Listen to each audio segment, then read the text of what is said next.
Welcome to TeamSam TV, your channel for the latest news updates. Don't forget to subscribe and hit that notification bell so you never miss out on the latest news. The distinguished gentleman from Bukidnon, Senator Mig Zubiri, is seeking the floor. I move that he be recognized, Mr. President. The Honorable Mig Zubiri is recognized. You may proceed, sir.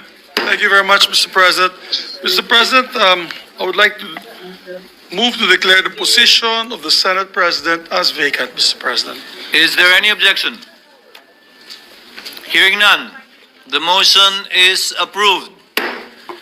Chair will suspend session and ask Senator Jingo Estrada to kindly ascend the rostrum and preside over the session. Senate session is suspended. Resume. Mr. President, at this juncture, may I now move that we proceed with the election of the President of the Senate and recognize the distinguished gentleman from Bukidnon, Senator Zubiri, for his nomination. So move, Mr. President. An objection? There being none, motion is approved. Maraming salamat, Mr. President. Mr. President, I have the honor of nominating Senator Vicente C. Sotto III as Senate President. We already know him to be a leader of great integrity, as exemplified by his time as Vice Mayor of Quezon City, as Senate Majority Leader, as Senate Minority Leader, and of course, as Senate President. Having had the honor of working alongside him as his Majority Leader during the 17th and 18th Congress, I witnessed firsthand his peerless leadership and work ethic, and I can say with conviction that he has been nothing short of a reliable and trustworthy leader. As Senate President, he always led with fairness and transparency, and he led with an open ear and a decisive hand, ensuring unity and stability in the Senate at all times.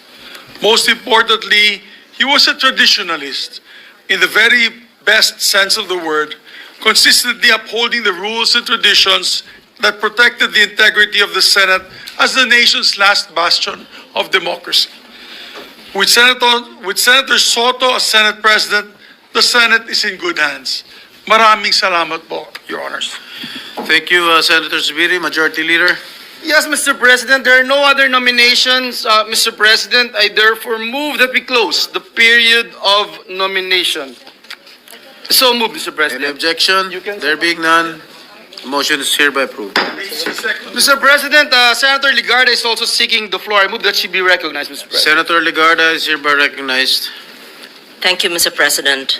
Distinguished colleagues, the Filipino people have always looked to the Senate as a pillar of our democracy. In times of profound challenges, when our citizens yearn for clarity and wisdom, they expect us to steady the ship and steer it with a clear compass towards safer shores. They do not ask for eloquence alone, but for proof that we can all place country above self and that we can govern with discipline, foresight, and courage. Discipline to resist the distractions of partisanship and to keep public service anchored in principle. Foresight to craft laws that anticipate the future rather than merely react to crisis. And the courage to take the difficult but necessary decisions that secure the long-term welfare of our people, even when they come at significant political cost. Let me emphasize, leadership in this chamber is never a solitary duty. It is a shared guardianship of a trust that belongs to the Filipino people. The Senate at its finest when debate sharpens judgment and unity springs from conviction. This, I believe, is what Senator Vicente Tito Sotto III embodies and why I rise in support of his nomination as Senate President. During my first term long ago, I served as Majority Leader while he was Minority Leader. I witnessed his respect for balance and fairness, ensuring that this chamber remained a forum of reason and accountability.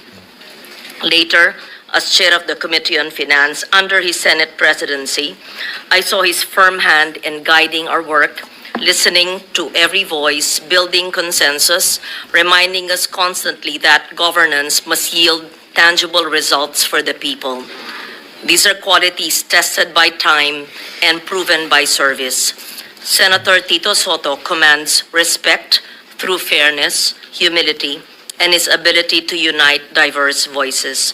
For these reasons, I second the nomination of Senator Vicente Sotto III as Senate President. Thank you, Senator Legarda.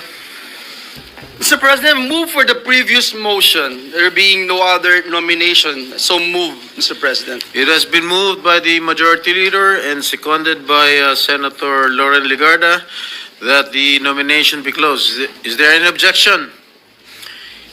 Hearing none, the motion is hereby approved. There being no other nominees for the position, Senator Vicente Sotto, the only nominee for the position of the Senate President, is hereby declared as the newly elected President of the Senate. Mr. President, may I move that we suspend the session to allow the newly elected Senate President to take his oath, Mr. President. Session is hereby suspended.